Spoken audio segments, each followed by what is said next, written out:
Okay, good morning, everybody.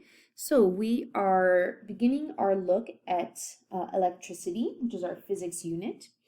We're going to start off the first portion of this unit looking at a category of electricity known as static electricity.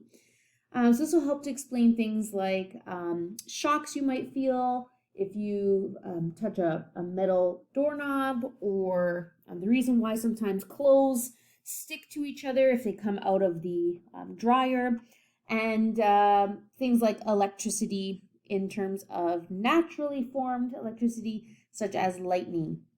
Okay, so the second portion of the unit, we'll be looking at current electricity. So this is probably most likely what you think of when you hear the term electricity, right? So we're talking about electrical outlets, batteries, light bulbs, wires, and how those all come together to generate power that we can use to do things for us, like turn on a light bulb or work a laptop or turn on the TV. Okay, so we'll start off looking at a little introduction to static electricity. Okay, so it's important to kind of have to go backwards here for a bit and talk about atoms, which we looked at when we were in chemistry. So all matter is made up of small particles called atoms, right? So we know atoms are like single elements that are on their own, okay? And there's three components to an atom, right? So we have protons, which have a positive charge, neutrons that have a neutral charge, and electrons with a negative charge. And we know that the first two that are listed here, protons and neutrons, are found in the nucleus, right, which is the centermost portion of the atom, and they actually take up the most mass of the atom, right? So these two components are equal in terms of size. We have a positive charge and neutral charge there in the nucleus. Now, electrons have a negative charge, and they are found on the outside orbits or the outside energy levels. Okay, so if you remember when we looked at drawing Bohr-Rutherford diagrams, we talked about the structure of atoms here. Okay, so when we're talking about electricity, it's important to remember that structure of an atom. So here's an example of a Bohr-Rutherford diagram right here. So here we have sodium, right? So sodium has 11 protons and 12 neutrons in the nucleus, and it has 11 electrons in the outside orbits. So when we're talking about atoms, if you remember, we looked at a concept called ions. So that's when an atom either gains electrons or loses electrons. And that's really the most important thing.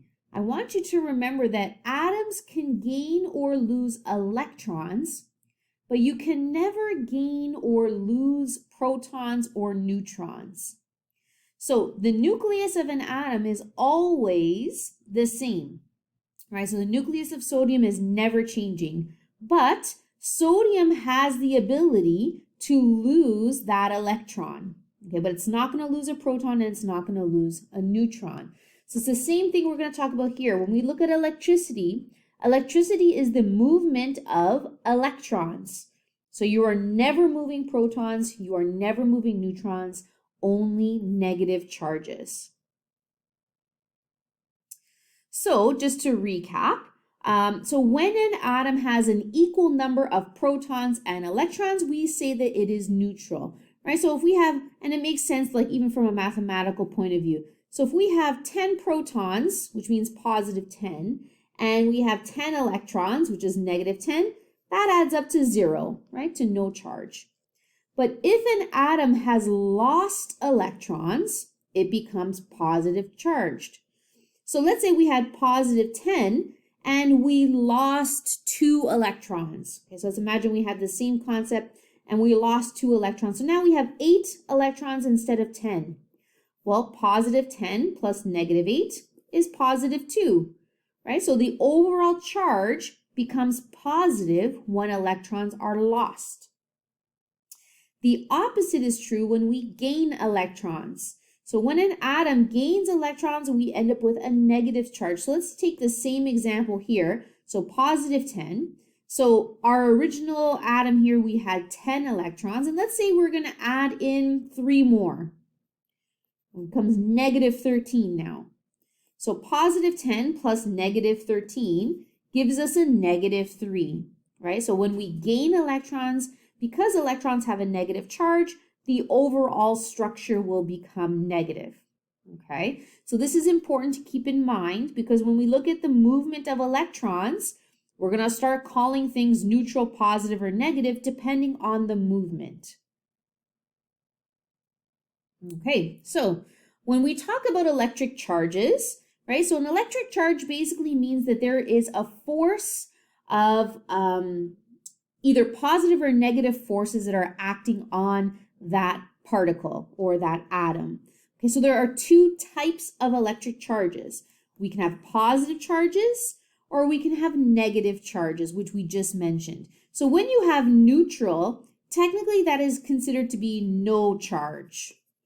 Okay, so sometimes people think that neutral is a type of charge. It's not. So it's a no charge. Okay, so positive, negative are the two types. And then you, of course, have neutral, which means no charge at all.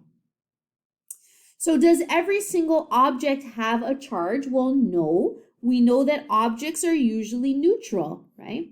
So the only time that you will start to have charges on objects is once they start to interact with each other.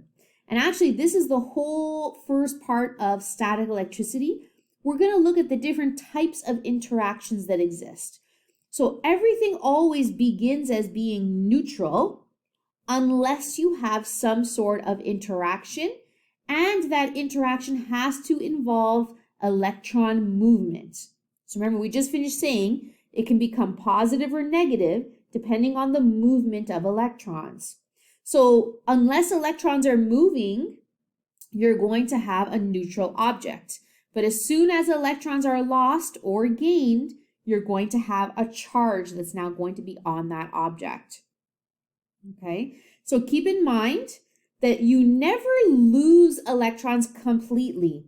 The only thing that's happening is they are moving from one object to another object, right? So it's not like if an atom loses 2 electrons, it's not like they disappear into nowhere, like into, they just vanish.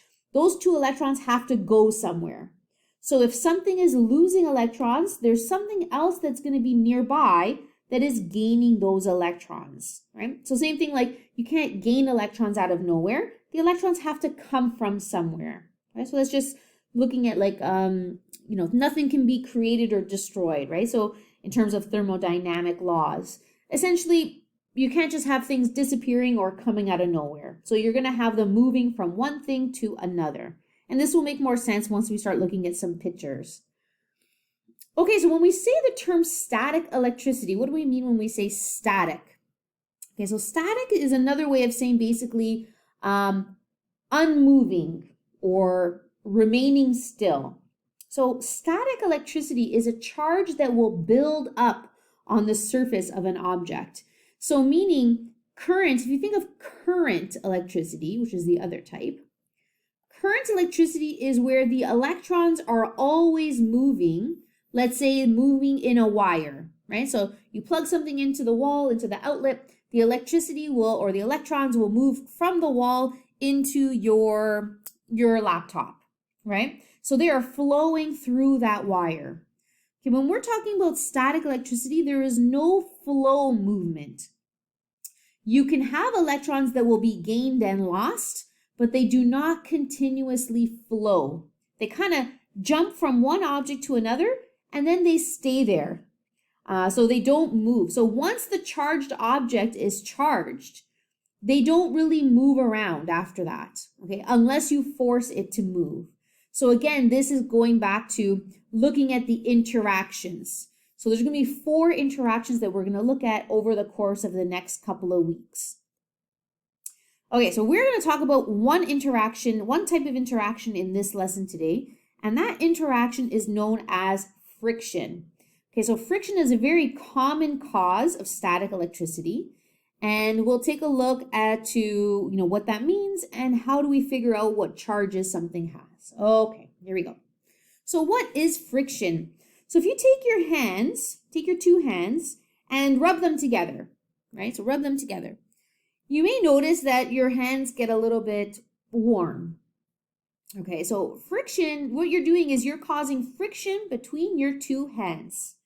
you're taking two objects and you are creating a force between them as they are moving. So when you take your two hands and you're rubbing them together, your hands are moving and they are creating a force against one another. So friction is the force of resistance between two surfaces. So this can be two different objects, for example. Okay, so think of friction is also resistance of motion of anything. So for example, let's say you're riding a bike, right? And you are trying to now ride your bike in mud, right? So when you're trying to ride your bike in mud, there is more friction happening because the wheels are trying to spin in the mud that's slowing them down. So if you're riding a bike on a smooth surface, like let's say fresh asphalt that's been paved, there's going to be less friction there because there's less resistance. So the stronger the force of resistance, the more friction there is caused. So think of anything, you take two objects and then you rub them together. You're doing friction there, right? Now, if the objects cause enough friction, you can sometimes create heat, which is what you might have felt on your hands. Friction can also be used sometimes if you've ever watched maybe Survivor or Survivor Man, where they're trying to start a fire. Maybe they'll take two sticks, two pieces of wood, and try to rub them together and create a lot of heat that they're hoping will eventually create a flame, right? With enough resistance there. So friction, just when you think of friction, think of two things that are essentially rubbing against each other that are causing a resistance. Okay, so what does this have to do with static electricity? Here you go. So when you create friction between two different objects, you can now create a charge. Okay, so I'll give you an example here. So first off, I want you to notice the way that this picture is shown. Okay, all friction diagrams look the same. This is a before, this is a during, so during friction, and this is an after. So there's always a before, a during, and an after picture. So before, I want you to notice these two objects are neutral. So this is before the interaction. This is during the interaction when you're actually rubbing them together. And this is after the interaction. So remember, static electricity is caused by interactions. Okay, so let's talk about what's happening here. So this piece here, this orangey piece, this is a piece of amber. Okay, so if you've ever seen amber, maybe from Jurassic Park, amber is essentially a type of, it's not really a rock. It can be classified as a rock, but essentially it's a piece of stone that is made of different types of components that give it that orangey color, and sometimes it's even see-through. And then we have here a piece of cotton, a cotton ball. Okay, so before the two objects are rubbed, they begin as being neutral. Okay, now I want you to notice there are positive and negative symbols that are drawn on these pieces.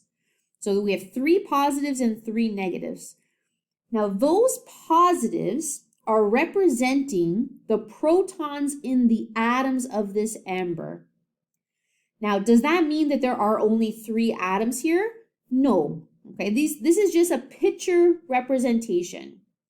The negative symbols are representing the electrons that are in this amber. So again, does that mean there's only 3 electrons? No, there's actually tons. There's probably like 1 billion protons and like 3 trillion electrons here. But we're just using pictures to represent those items. So notice they picked 3 and 3 and 3 and 3. We have to have the same number because we're saying that this is neutral. So that means the proton and electron count should be the same, right? So do you have to draw 3? Can I draw 2? Can I draw 4?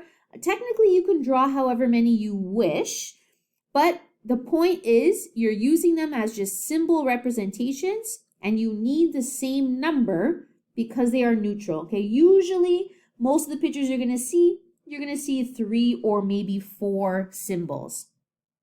Okay, so both start off as being neutral. So let's talk about later in the next part what happens later on.